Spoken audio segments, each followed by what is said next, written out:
So hello guys, welcome back to this new video. And like previous video, today I'm unable to shoot the video. So today I had to shoot a wedding.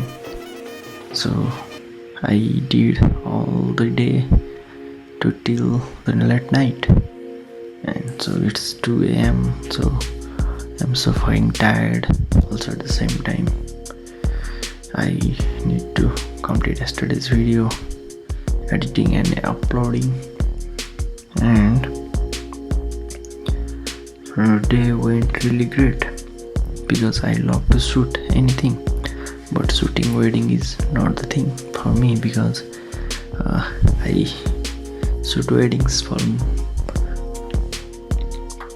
to solve my problems, but actually it doesn't gives me the happiness, but shooting anything gives me the happiness. So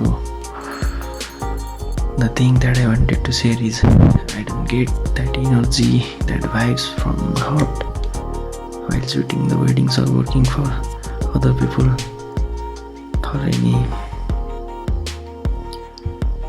purpose. So that is what I wanted to share, and I hope to see you tomorrow, and thank you for watching.